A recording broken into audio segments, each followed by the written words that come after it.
Welcome to Meet the Author, where you can join in on insightful conversations with best-selling and award-winning indie published authors. Your hosts today are Rob and Joan, who themselves are indie published authors, book publicists, and paranormal investigators with Tampa Bay Spirits, based in Tampa Bay, Florida. Thanks for dropping by. And now, on with the show. Hi, I'm Rob. And I'm Joan. And whether you're watching us live or you're watching this podcast later on or just listening later on, we're very, very glad that you decided to be part of our audience. We already have a couple of comments. George Dismuke says, I'm frozen, but here, frozen. Yeah, the cold front. Okay. The cold front went through. It's below 60 or below 80, I think. And Joe Conjal said, good evening, Rob and Joan. Good evening, Joe. Good evening. Marjorie Daring said, hello, I may have to leave early tonight. Talk fast, LOL. Paul Hollis, evening, Rob and Joan. Hi, Paul. George Dismuke says, you're out of focus. We're not on ours. Not really. Okay. Joe Condell said, glad you're back on the air. Yeah, there might be some noise. As some of you know, we just went through a very bad hurricane here. We took a direct hit. Dave Murray said, hello, Dave. Rob and Joan. Looking forward to chatting next week, as we are also with you. Our daughter, Jess, I don't want to say this too loud because my grandchildren are here and they don't know, but they lost their house. And they'll be coming in soon with some of the things that they were able to get from the house. Right. So it's been a rough week. For those of you who are watching, I didn't get a horrible sunburn. This is a skin cancer treatment that I have to get periodically. So I'm fine. It's just itchy. Or he's embarrassed. Or I'm embarrassed. Or I'm very angry. One of the two. One of or the three. Or four. However many choices we've given you here. Yeah, for sure. Dave Murray said, I'm so sorry. Yeah, we are too. Our son lost his house 2 years ago, and Ian, I'm getting tired of this hurricane stuff. No kidding. We've been through 10, but this was the worst. We took a direct hit of a Category 3. You know what? It's not great to be in a house when a Category 3 is going around it, like a freight train. No, gets old after the first hour. Mm-hmm. Okay. Well, on a brighter note, want to remind everybody WDJY FM radio in Atlanta, 99.1 broadcasting. Hi, Atlanta. Tomorrow. Oh, they can't see me. Tomorrow is the October 17th, and it'll be Steve Altier is going to be the guest on that one. This Saturday on episode Rewind is the 19th of October. It'll be Michael Sanchez in his episode. And next on live will be author Dave Murray, who's in our audience tonight. Thank you for joining us, Dave. That's October 23rd. And the 24th, we should be having a paranormal podcast, right? That's right. Yeah. Finally, the Haunted Campfire second part Tales, to going to finish Gettysburg. out our Gettysburg experience. And also we have that picture that I promised you from a store here in town, which is like crazy. That's right. Wanted to give you some good news too at the same time. Our audio downloads, get this, we went over 100,000 since we've started, 101,572 as of this morning. And it's gone down to 53% are USA, and the rest are all international. Starting at number 2 is Nigeria. Number 3 is Israel. Number 4 is Bangladesh. Number 5 is Japan. 6 is Canada. 7 is Saudi Arabia. 8 is the Netherlands, which our guest is living in The Hague. Is going to be talking to you from Yes. The Hague tonight. Yes. Number 9 is Thailand, and number 10 is Ireland. So thank you, everybody, overseas, internationally. Thank you for joining us. We welcome you. We welcome you to send comments to us on email. And comment here, please. We love all your comments here. Marjorie Yes. Deering said, "Don't be embarrassed, Rob. You do what you have to do." Okay, I won't be. and Marjorie Deering also says, "That number is incredible. Congratulations." It is. It is. Crazy. I remember when we had 13 downloads and we thought, all right, hey, man, this is great. And 3 weeks later, we had 14. Okay. And in the book news, real quick. Any here, idea what the number one downloaded show is? Actually, I do. You want to tell what it is? Yeah. And it's been holding pretty steady every month. Yeah. It's been Terry Brown. Yep. Terry Brown's Daughters of the Gap. I can't remember the name of the book now. Yeah. Brown Mountain Gap? No, I can't remember the name of the... I'm sorry, Terry. I messed that up. But it is Terry Brown's episode, latest she also episode. wrote Sunflowers in the Snow. Yeah. Yeah. Mm-hmm. In the book news, Magnolia Bluff Crime Chronicles book 29 is out now by James Callan. It was just released on the 15th. It's called When a Sure Thing Fails. It's for a limited time. It's 99 cents. So if you want to grab a copy of it, now's the time to do it. Also, Jo Allen Ash, who is AKA Robin Madrich, she had a new release this week also, In Darkness We Break, it's called, and it's Shadow Journey Series Book 4. So looking forward to that. Grab yourself a copy of that as well. Now, what else do we want to talk about? I think we should probably bring Juan on so that he can actually talk. Would you introduce him since I messed up his name already? Go ahead, bring him on. Hi, Juan. Hi, Juan. This is Hello. Yes. So you're all the way over there. It's 1 o'clock in the morning. You're still going strong. Can you? I am, and I'm very happy to be here. Very grateful that you're having me despite the hardship going on, and also very thrilled to meet all your audience. So thank you for having me. They're preparing questions even as we think, or as we speak. As we think. I'm going to quit talking now. I'll move back here in the background. You're going to like one because he's really funny. He is. I mean, I just read his bio and I said, okay, I've got to write his book. He says this. Let me read this. Okay. Juan obtained his PhD in physics from Edinburgh University in 2013. But don't worry, he soon realized his mistake and started writing film scripts. I love that. I was like, okay, this is great. And it goes on like that. Yes. And you did realize your mistake, didn't you? I did. I mean, I say this a funny way. I always say, like, today's tragedy is tomorrow's anecdote. So it did feel like a tragedy when I was doing like this PhD in physics. Is what I had prepared for all my life, at least my academic life and my life at university. And there was just one night that I just realized this is not my way, and I said it out loud in the dark of my room before going to sleep. And I thought, okay, we had to change something. And I did it very slowly, very progressively. I think that helped me quite a lot. But yeah, it's definitely the moment of saying, like, look, this is not my way to do it. I'm going to go into films and eventually into writing prose.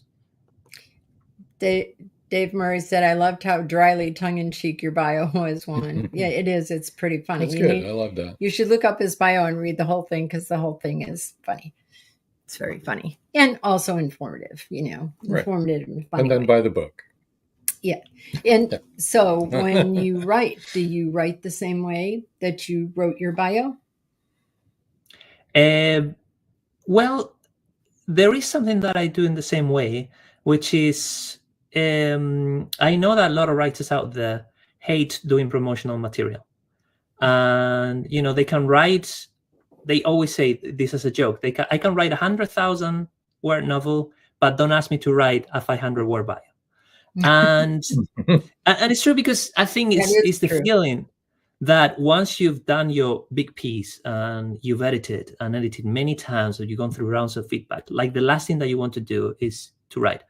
But I do try to reset myself to say, okay, ground zero, we start again, and I'm going to take this bio as a creative assignment, right? As something that I write that should be as good as my books. So in that way, I write the same. I start throwing ideas and start gathering sound bites that, they sound well, or they can be funny jokes. And then I structure very carefully in paragraphs, and I let it flow in an authentic way. So in that sense, I do write it very similarly, yes. Yeah. And you like putting in a lot of jokes in between everything. Yes. I think that, for me, the key and almost the advice that I give people for this is like, take it as a part of your writing. You're not done when you write the end.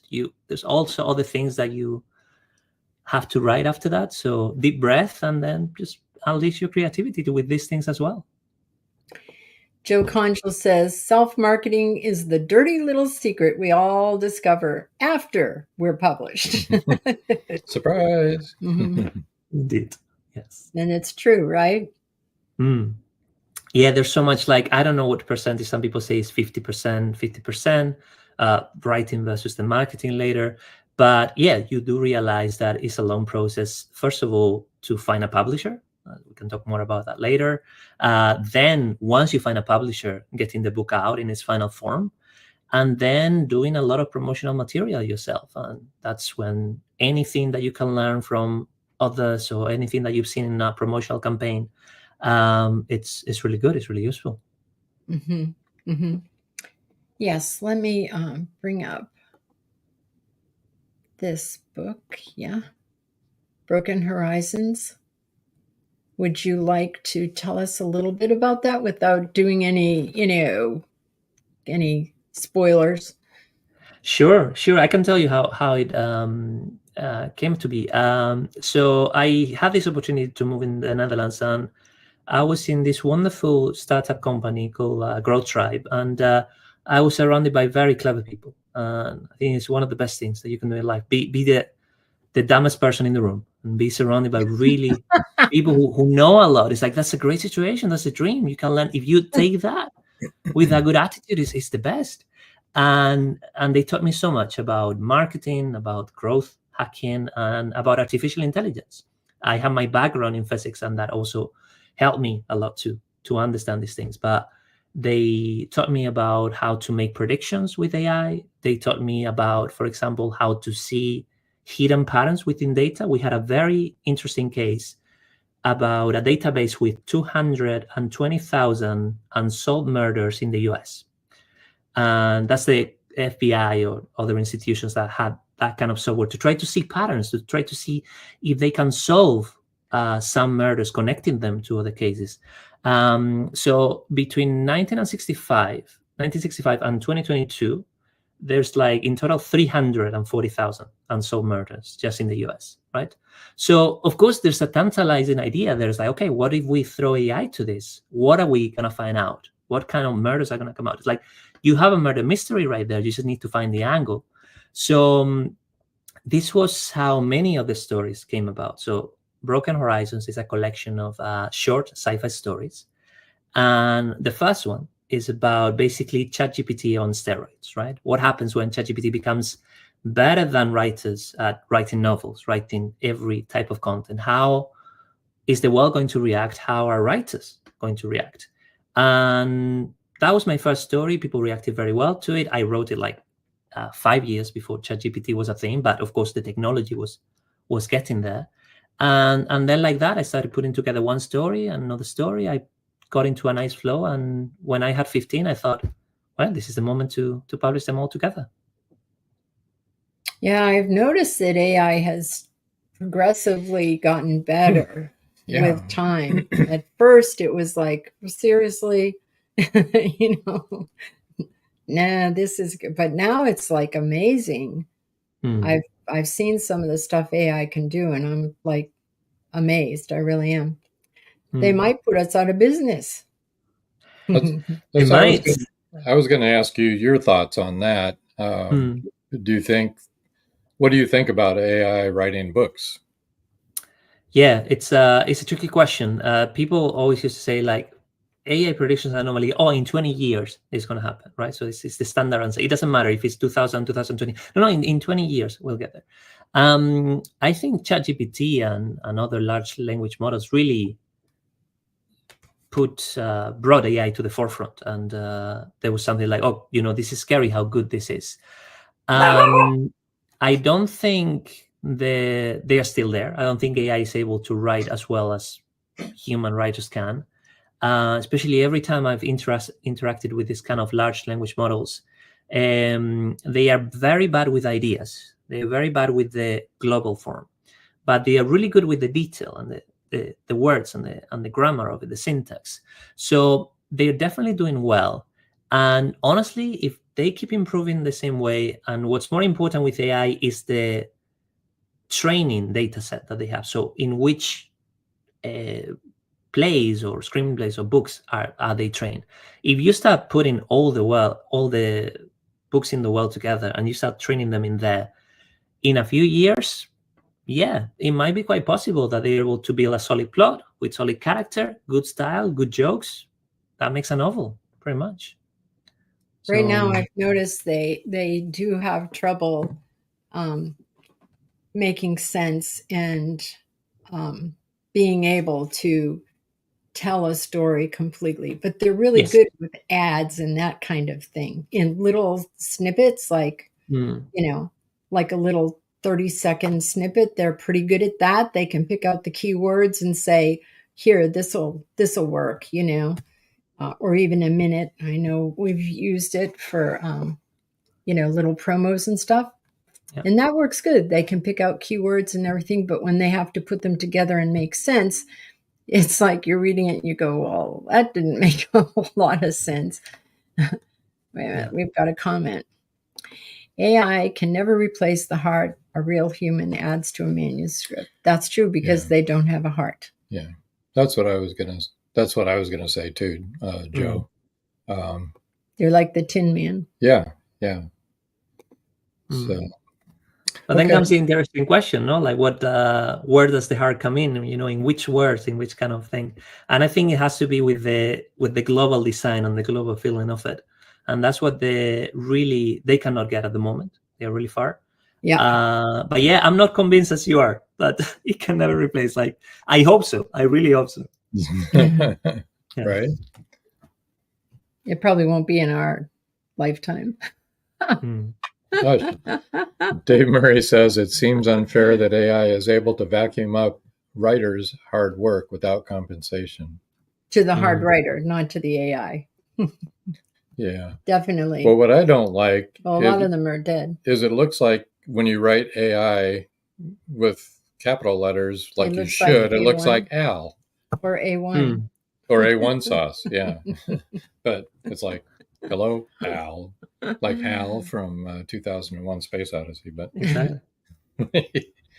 anyway, so, got a minute or so here. Were you planning on, you're going to read a passage after the commercials. We'll do that one when we come back. We can bring up this, but we should probably talk about that in the next segment because it's going to take too long. It's going to take a little bit to explain that one. Exactly. And we have another comment.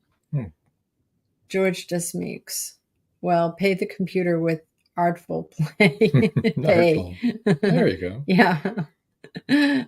I think Joe was saying it doesn't seem, Dave Murray was saying it seems unfair that the writers that they are taking everything from are not getting compensated for it. Not that the AI is not getting compensated. Yeah. We don't care about and that's quite an issue, and it's been debated. There's a lot of policy around that. Stephen Fry was very annoyed that they were using his voice to train artificial intelligence to use and reproduce, create with his voice. So no, there's an argument to that, and it's been an issue that is being discussed, and there's a lot of policies around it. They did that without his permission? Well, I mean, there's a lot of material out there that there is a repository that is somewhere in the middle that is sort of public and includes a lot of Public domain. private property. Yeah. Yeah, but there's a lot of intersection there. There's a lot of debate about that at the moment. Yeah. Yeah.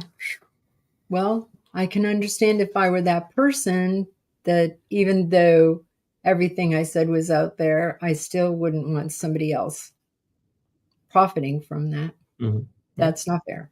Okay. Well, we better take our first break, and so that our sponsors will get their fair share. Yes. So don't go away, folks. We got a lot of interesting stuff to talk about yet. We do. Stand by. This novel, set against the backdrop of the English Civil War, explores love and survival amidst the chaos of war. It combines historical events with personal narratives, highlighting the impact of conflict on individuals and families. England, 1642. When bloody civil war breaks out between the king and parliament, families and communities are driven by different allegiances. Red Winter Journey is a sweeping tale of adventure and loss, sacrifice and love, with a unique and unforgettable story of a mother's love for her son at its heart. A historic journey of twists, turns, and a dash of spirited passion. I finished reading the book a couple of days ago. It was a great read. The plot was indeed compelling, and I loved the conclusion. What I particularly enjoy in Paul's novels is his vivid recounting of historical details as to the social and cultural sides at the time. His characters are very likable and relatable. It's 1919, and Eric Laska returns from the war in Europe. Two new enemies await him in the small, coal-mining town he calls home. One is a threat to his relationship with Rebecca, the love of his life. The other, a bloodthirsty beast, is stalking the mining town residents. The townspeople suspect Eric of one of the killings. An old man and Rebecca's 11-year-old sister have seen the beast, but only Eric believes their story. To protect the town and clear his name, he's forced to prove the werewolf exists. Available on Amazon. The Horror Within by Marjorie Swift Doring. Many secrets are hidden within the darkness of the jungle. Now comes part 4 in the Jaguar series by retired Hollywood scriptwriter George Dismukes.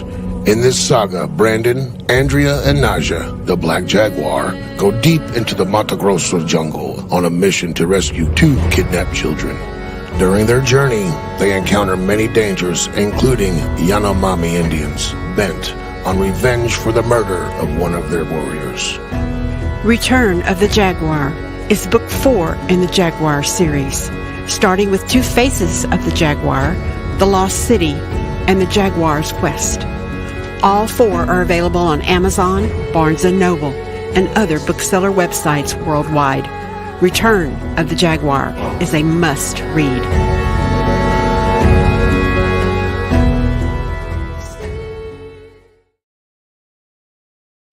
And we're back. We are. Okay. Chris Chrisman says, "Hi everyone, I'm late, Chris. but here now." Hey Chris, welcome to the show.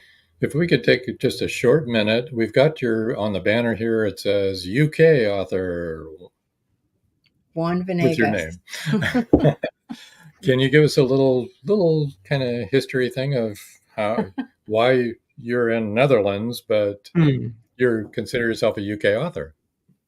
Yeah, we all make poor decisions in our life. No, I moved to the Netherlands for this job, but I did my PhD in Edinburgh, and I lived there for 7 years, and I always have a strong connection with the UK, so much so that my publisher is actually from the UK. They are called Cap Publishing, and they are like a very nice publishing house close to London. And yeah, I'm in touch with them. I work with them very well. So, in that sense, I'm a UK author because that's the market where it's being sold and it's available internationally, but that's where my publishing home is. Okay, cool. And your books are selling best in the UK, do you think? At the moment, At the moment in the Netherlands, but as you know, we need a few months to assess, to get all the data. And you probably know that different distributors, different bookshops and all that, it takes a while to gather all the data. And coming from a data profession, sometimes like it drives me crazy. It's like, but you don't have the data, and nobody has the data sometimes. So I think in a few months we'll be able to tell. Good. Yeah, it's frustrating, but you're happy with your publishing experience with them.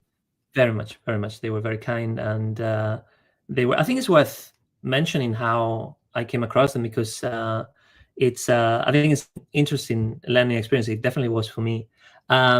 So to publish Broken Horizons, we gotta understand that I was also working on another novel, a tango novel about Argentine tango called The Infinite Walk, and that was the novel that I was really trying to sell. I was really trying to publish, and I made a wonderful book trailer that you can watch on YouTube, and I made all the promotional materials. And more than that, I also outlined very clearly for the publishers what the audience was going to be. I told them, look, I'm around this international community of dancers. I actually dance a lot and DJ sometimes even, and it's like, I know the people. I know that they are hungry for tango literature.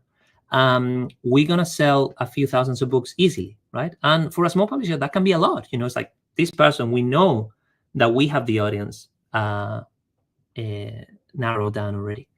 And I sent all this beautiful package about the tango novel to 40 publishers and 20 agents, right? Now, as I was doing this research, I found 5 publishers that it was like, the tango novel, this is not a good fit, right? But they were publishing mostly horror and sci-fi. And I thought, you know what? I'm just going to put them down in the list, because I have this anthology of short stories that it's like, I'm just going to send it. And I sent 5 emails for Broken Horizons. In the meantime of, as I was doing the one for the tango novel, this one to Cab, I must say, I must confess, it was wrongly addressed. I sent the wrong thing, and I sent it in the wrong form. But they still say like, hey, we love this stuff, send us more. And I say, oh, actually, I don't have enough words, but if you don't mind, I put a couple of words, a couple of stories together to make the quota. And they were very happy, and that's what I did. In 2 weeks, I was like, okay, let me put together all the stories. So it just went to show with me, like, you can prepare everything to the letter very beautifully, with no mistakes, no typos in your email, your whole package, your whole study about the audience. And then you might send an email randomly badly addressed, and that's what gets published. You never know. Keep track. That's what we all know. But sometimes, people advise you, oh, you must do this. It has to be this way. It has to be this way. It has to. Probably it helps if you do everything well. But sometimes you just gotta try. There you go. Now, how much does CAB do for you? Do they do editing and promotions, or all of what exactly do they do? Yeah, so they did a very beautiful and thorough editing, and they put me with an editor, and we worked together different manuscripts, and I was very happy, and I think the book has benefited a lot from that editing. Then the cover art, I gave them some ideas, but my ideas were coming from AI, right? And of course, they have to be very mindful about using anything remotely related to AI, right? Because the copyrights are very much a discussion as well in that realm. So they created this from scratch for me, and we had a couple of iterations to put everything together, and the font as well. And then, of course, they did all the paperwork in the background, the ISBN, and the publishing in Amazon, and also got me copies that I could share with the people in my environment. So they did quite a lot, and they also did quite a lot of marketing. They put me in touch with you, as you very well know, and yeah, I'm very happy with them. Yes, we know CAB. Yeah, we work with Chrissy. Yes, of course, Chrissy was the head of, and she helped me a lot with that. Yeah, that's good. Did you want to read now? Would this be a good time for you? Yeah, let's read. So, as you know, Broken Horizons is a collection of 15 short stories. So I'm going to read the second one, the beginning of the second one. And it's called The Commuting Devil. And it goes like this. Angie squeezed against the mass of passengers. She entered the train floating above the floor, carried by others, holding on to an anonymous leaf. Her jacket smothered her. She couldn't take out her phone without elbowing 3 people. The armpit of a sweaty bodybuilder poured sand into her face. That night at home, Angie squinted at her schedule. Every other activity in her day was optimized. She read her book during the morning and late evening commutes, but the hour it took her to get from the office to the gym was a willpower black hole. All the gyms weren't as good as this one. All the jobs weren't as well paid as her current position. God, she said out loud. God, really? Said a woman who materialized on top of her dinner table. What the? Angie rushed to her phone and dialed 911. You call the cops, I'm out, the woman said, snapping her fingers and disappearing for a second. But you let the fabulous commuting devil stay, and she might, in her great generosity, solve your problem. Angie hung up. The woman had horns coming out of her head and a spade-ended tail. How? Angie asked. You said the commuting devil? Of all things, you're telling me there's a devil for commuting? Always in the details, Annie. You could rob me right now and you want to help me? You wanted to be a ballerina. I wanted to create universes, the commuting devil said. Well, I can't create matter out of the void, but I can make you skip your commute. You leave the office and bam, you're at the gym. Plus, at the end of your life, you get all that time back. Yes, for you. Best deal ever. Not like that toilet paper devil's deal. Never trust that guy. What do you mean, bam? What happens in the middle? Do I just evaporate? It's like, oh no, I wish I could do that. That'd be cool. No, you still be on the tube, being as lame as you normally are. You just won't remember it. It's like an autopilot. You're asking me to give you full control of my commuting time, Angie said. You millennials are so exhausting. I miss the Middle Ages. 4 hours of plowing done? Yes, lady. Angie didn't sleep on it because she couldn't sleep at all. She did the math. 1 hour a day, 229 working days a year, 30 years until retirement, a total of 286 days and 6 hours. A good chunk of time to keep traveling, learning, living. And that is the beginning of the story. Oh. Interesting. I tell her, don't do it. Don't do it. Don't do it. We all know that. We all know that. Shouldn't she do it? There's a hook in there somewhere. We'll never know. We'll never know. Marjorie Deering, love it. You know who else would love it? Angie, if she were watching. Yeah. Yep. Joe Conjal says, I'm hooked. Good story. Chris Chrisman says, intriguing. Yeah. Reminds me of I don't know if you've all read this, The Lady or the Tiger. You know, which door does he open? It's the same thing. It reminds me of the Twilight Zone. I'm really old. A lot of people probably don't remember that story, The Lady or the Tiger, but we all had to read it in school. It was a guy was given a choice to open the door, and one would lead to a beautiful woman and the other one would lead to a man-eating tiger, which he was a prisoner. Which one did he choose? And you don't know. They don't say. You have to figure it out.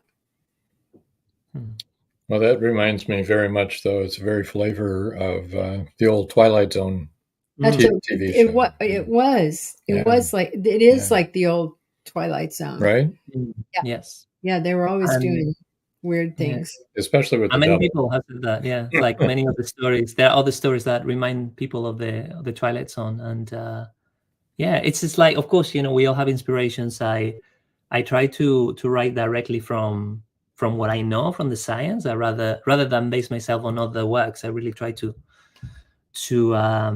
base myself on my life and what I can. So this actually happened to you.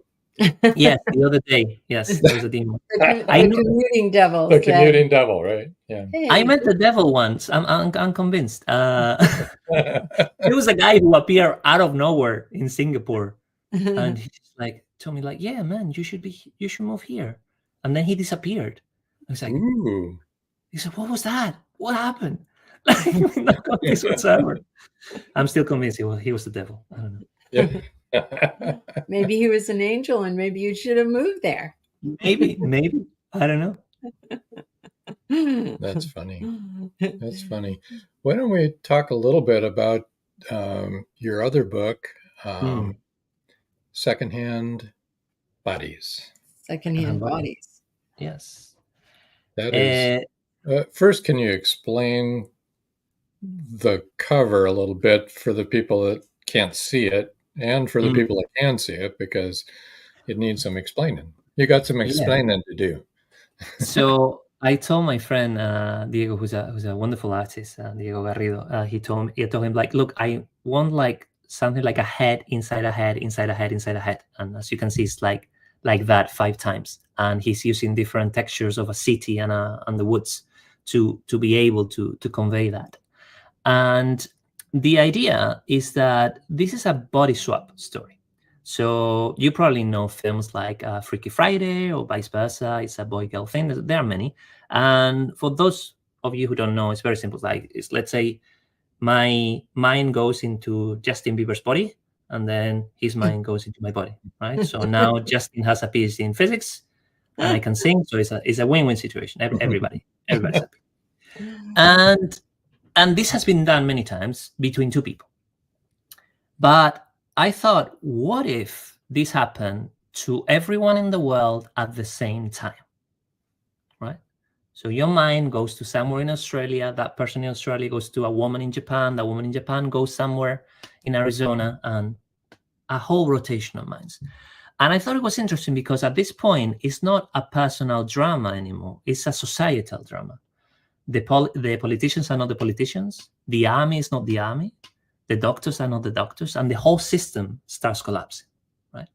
So I thought it was a very good way to start this kind of post-apocalyptic scenario, of course, where there's going to be quite a lot of violence and people try to get a hold of the situation and put things in order. And then when they started to figure it out, it happens again. And every couple of days, everybody changes body. So now we enter a situation where so long as you survive, you can do whatever you want. Nobody's ever going to know. And that was what I wanted to explore. How are people going to behave when nobody's really watching? You know, they only need to survive, and then they're going to jump to another body who's going to keep track of that. And this is the journey of a very controlling data scientist, no relation, that tries to restore order in the world. So it's to see, okay, why is this happening? How is this happening? And how can we solve it? So it's kind of that sci-fi thriller vibe of him trying to figure out in the middle of a very violent situations. Yeah. Yeah, really, seriously, you'd find out who really had integrity and who didn't, because, you know, some people would do whatever they wanted to do. Did you actually study that in Edinburgh? Study what? Body swapping. Body swapping. Oh, it was so interesting. Because there was something that it was in the back of my head for a while, right? And I was very interested in this type of films. And sometimes with meditation, you get this kind of out-of-body experiences. And you start thinking, what would happen? You know, it's like some people describe in meditation that they can see themselves from outside, right? And you go to a different place where you've never been before. Absolutely, or no one's ever been before. It's quite a thing, and I love that. Both dreaming for me is very powerful inspiration, but meditation as well. And I was thinking about this all the time. And I was reading this book. It's called Screenplay, if I'm not mistaken, by Sid Field. It's the Sid Field book. Everybody in screenwriting knows it as the Sid Field book. And it was so funny because I was at the library in Edinburgh and I was reading, when you look for the subject for your book, you know, you might struggle, but don't worry. When you're looking for your subject is looking for you. And I just roll my eyes saying like, yeah, of course, as if it was that easy. And just rolling the eyes and looking it up, I just look at it and go, oh my God, I have it. And that was the moment. It's like, oh, now I put it all together. what if everybody switched bodies? Like, I have it. So I think it was one of the two moments of inspiration, real inspiration in my life, which of course comes through a lot of thinking about it before. But it was so funny because it's this kind of thing, like he was encouraging me to believe. And I was like, I cannot believe this. And suddenly the moment I stepped into that, I had the idea. And you believe. That's great. We have a few comments. Marjorie Deering said, Justin Bieber, interesting choice. And Paul Hollis said, I would be stuck with the brain of a beetle. And Joe Conchel says, hi, Juan, do you outline your books or are you a pantser? Always the question. I outline them very much.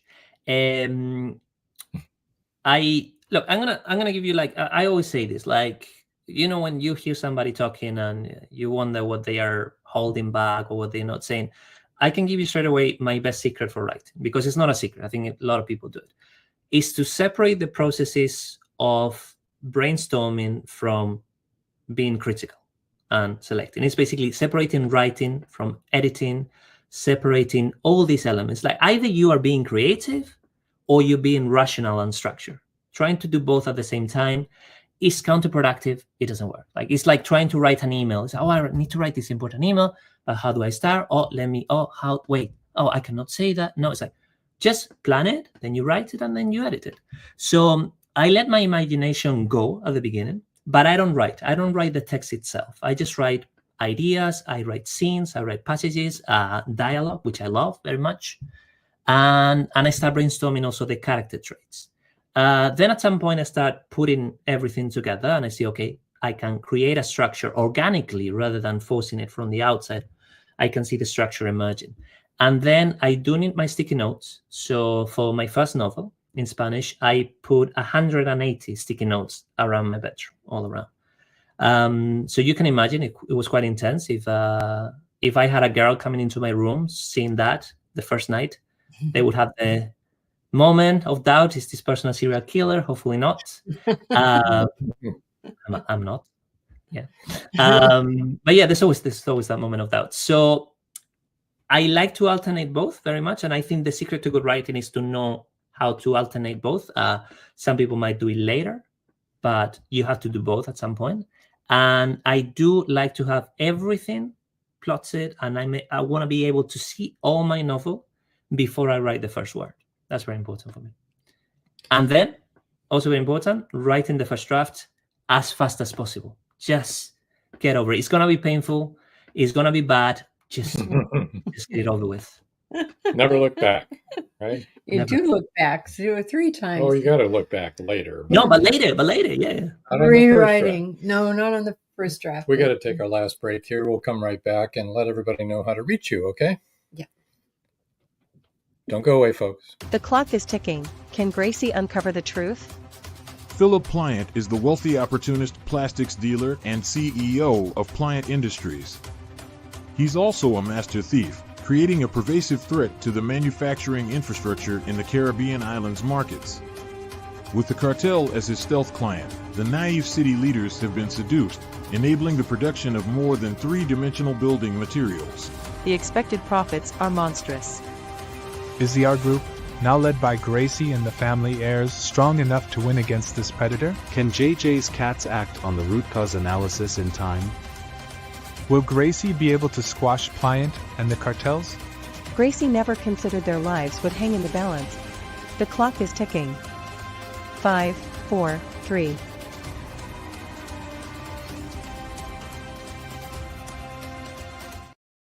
Have you wanted to publish your story? Have you thought about self-publishing?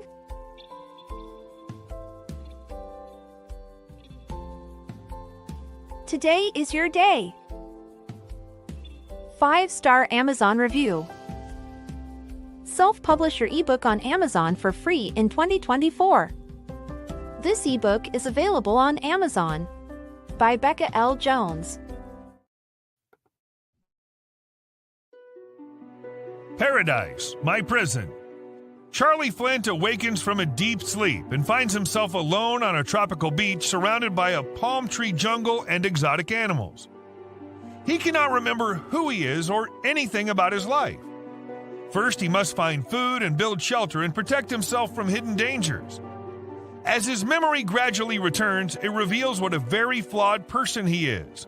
A man who made too many mistakes, made too many enemies.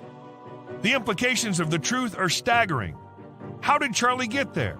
And will he save himself? Paradise My Prison is the riveting new suspense thriller from retired Hollywood scriptwriter George Dismukes. Paradise My Prison by George Dismukes is available in jacketed hardcover, softcover, and all ebook formats worldwide.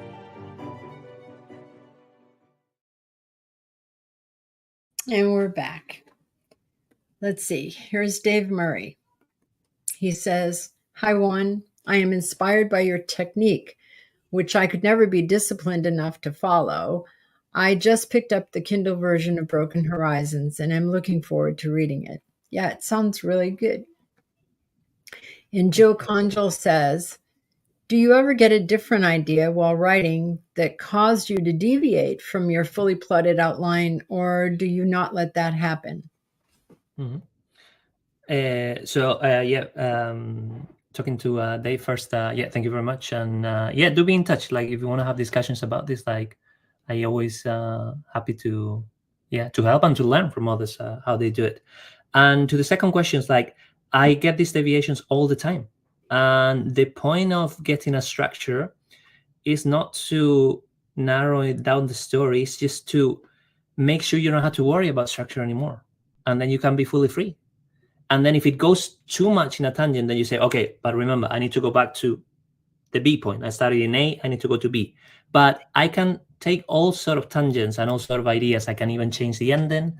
That happens all the time, and it's part of the process. And the structure not only hinders that, it encourages that. So I recommend it. Gotcha. Yeah, that makes sense. Sure. Yeah. You don't want to be tied into anything so completely that your creativity can't, well, we're always saying too that, you may have an idea where you want to go, but your characters decide, we're not going there, we're going over here. And you're like, okay, let's tell people where they can get in touch with Juan Venegas. Yes. It's for the website, it's www.juanvenegas.com. Juan-Venegas. Sorry. You're supposed to be doing this in Spanish. If you want the Spanish version, use the translate option. Is that right? Yes. Okay. Yes. All right. And that's spelling it for the audio folks that are just listening. It's JUAN-VENEGAS.com. Yes. I'm exhausted. And Dave, as he said, you can get in touch with him here at his website, and he's happy to exchange ideas and talk with you and, and anyone. Is the trailer on there as well? Yes, there's a link there to the book trailer. Also, if you want to contact me, Instagram might be your best bet. Is Juan Venegas, my full name, and then W for writer. So that's the whole Instagram handle, Juan Venegas W. Is it on your website? Yes, it is there as well. Absolutely. Yeah, so any of your social media people will find on your website. Yeah, absolutely. Perfect. Whoops. Yes. You mentioned YouTube as well, right? Yeah. Yes, he has a YouTube. Joe Conjal said, "Thank you. I'm glad you clarified." Yeah. Because I think Joe was concerned that you would be very rigid, and that maybe that doing an outline could be very rigid. And I guess it could be for some people. Mm-hmm. However, I think that would hurt your creativity to be that rigid, because things change and your thinking changes, and and as the story unfolds. And I think that that idea of changing from mentality of being very critical and very structured, and then having a while that you're completely free, you need to dominate those things, and especially, for example, then once you want to go out for a publisher, then you have to be like really entrepreneurial, and then you have to just go for it, and being able to do things that are good enough and just ship them and keep going. So it's just different modes you have to enter, and I think they all allow for the creativity to emerge. Yeah, and the creativity is the reason we all write, isn't it? To be creative, to create something. It's fabulous. Really the fun part of writing and creating a whole world. Yeah, it's amazing. Of course, now we write for underground authors. We're part of the Magnolia Bluff Crime Chronicles. So that world is already there, and we have to create within that world. So that's a little different. Yeah, it is different. I mean, it's not the only thing we write, but that is one of the things that we write. And it's interesting because now the world has been established and we have to move into that world and create within that world. So that's its own set of challenges. Right. So we have Broken Horizons. That's out now and available. Mm-hmm. And Secondhand Bodies. When is that? Is that available, or when will that Not be? yet. Not yet. If anybody is interested in reading the screenplay, it was originally a screenplay, but it's in the form of a novel. I have the draft, and it's coming up hopefully next year, maybe in a couple of years, with the Tango novel as well that you can watch the trailer of. Yeah. We'll be looking forward to that, to see what happens. Is there a complete and utter chaos, and does the world end? Is this the apocalypse? Because you can certainly see it going that way. So, it'll be interesting to see how you handle that and what you think. What I like about you being having your PhD in physics is that you do understand so much about physics and how they work and how physics works. And I heard somebody say, and I forget, I read somebody that said, because people were postulating on things that could or could not happen, and other people were saying, well, that could never happen. Physics teaches us that cannot happen. And a physicist, and I forget who it was, said, no, that is not true, because the physics that we know now, we did not always understand those physics. And there we'll be always learning more and learning different things about physics. And I thought that was really such an interesting thing to say. Theories, Yeah. Yeah. Yep. And I think it goes to the principle of writing in general, that it's not about being realistic, it's about being believable. So scientists are not going to mind if you come up with a sci-fi concept that is impossible. I think the body swap would be impossible.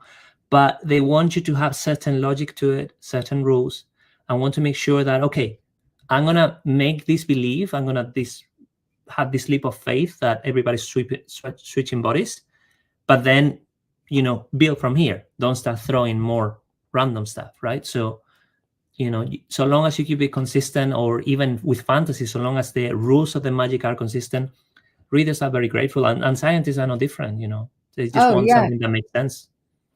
You'd never have fantasy if you had to just stay within certain rules. Fantasy is that fantasy. That's what it is. It's where impossible things live and happen, and it's a lot of fun. And then you have horror, which often is horror fantasy, and you can just really write about anything. I agree. Especially 100%. dragons. Okay. Yes. Okay, what? Well, it's going on 2:00 in the morning, and this man is really tired. Really tired. I'm sure I would be, but I'm 100 years old. So, but at any rate, I want to thank you very much for joining us. And again, here's where people can reach you at www.juan-venegas.com. Pretty good. Close. Getting better. I speak Spanish now. Oh, yes. No, I I don't. speak Spanish now. Just kidding. Okay. And anything else that you wanted to share with us before we sign off here? No, it's been a pleasure to do this. Thanks, everyone, for all the questions. And thank you, Joan and Rob, for this opportunity. I've really enjoyed meeting you and doing this podcast. So it was great. Thank you. Okay, a couple of comments. Couple here of before we go. comments. Marjorie Deering said, sorry, have to leave now. Super episode. Great guest. Thanks, Rob, Joan, and Juan. Thank you, as usual. Thank you, Marjorie. Paul Hollis says, great episode. Thank you, Juan, Joan, and Rob. And Chris Crispin said, thank you, Juan, for staying up late. Yes. I'm all pumped up. Don't worry. I have the energy now. Tomorrow we'll see. What you don't know is he had a concussion this week, too. So, yes. I mean, bravo. What a guy. Amazing. And he still was on the show. I can't believe it. Good. So the first day I was into this house, I had a concussion. And then the second day I went around the neighborhood and I was threatened by a gang of teenagers. Oh. So as a friend of mine said, like, this is a great progression. You know, you went from the violence, the heat, to the just threat of violence. So this is it must be getting better then. Each day it's going to get better, not worse. Yes, it's going down. And there you go. Joe Conjal says, another wonderful episode tonight. Thank you, Juan, Rob, and Joan. Okay. Thank you, Joe. We're going to move you over to the side, sort of like this. Hang in there until we come back to you after all the commercials and all that stuff. And we'll chat a little bit longer before we say goodnight. Want to remind everybody to tune in next week for author Dave Murray on live on the 23rd, same time, same place.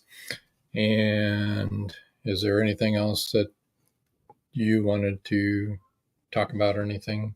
No, not really. Pray for all of those that have lost everything in this storm, and for those who, or think good thoughts, whatever your belief system is. Right. And also all of those who are still without electricity. I know that when our electricity came on,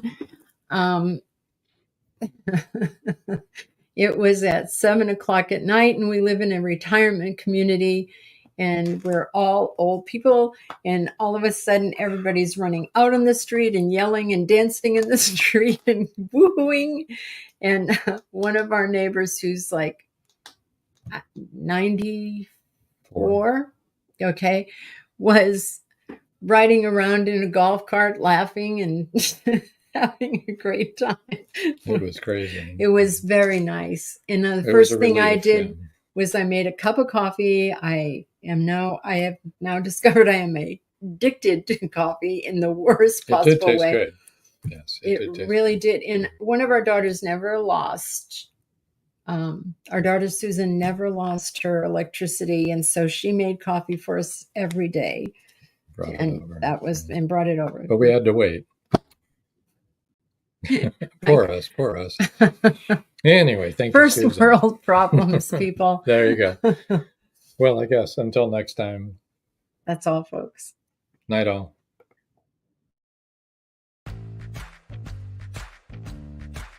Live every Wednesday, your Voice of Indie hosts Beam Weeks and Stephen Gees welcome authors, musicians, publishing industry pros, artists, and assorted creative guests for an exciting interactive hour. Call in during the show or post questions and comments on Twitter for responses in real time. Meet your favorite indie creators, learn inside tips, network, and promote your work. The link for each week's show is pinned on Twitter atop @VoiceOfIndie. And you can receive the link every Wednesday morning in your inbox by subscribing to our newsletter at freshinkgroup.com. Check out Voice of Indie every Wednesday on Blog Talk Radio and catch hundreds of episodes archived everywhere from our websites to our YouTube channel and Spotify. Thank you for joining us here on Meet the Author. Make sure you stay up to date with our show by clicking like, follow, and share. And you can find us on Spotify, iTunes, and more. See you next time on WLFE-DV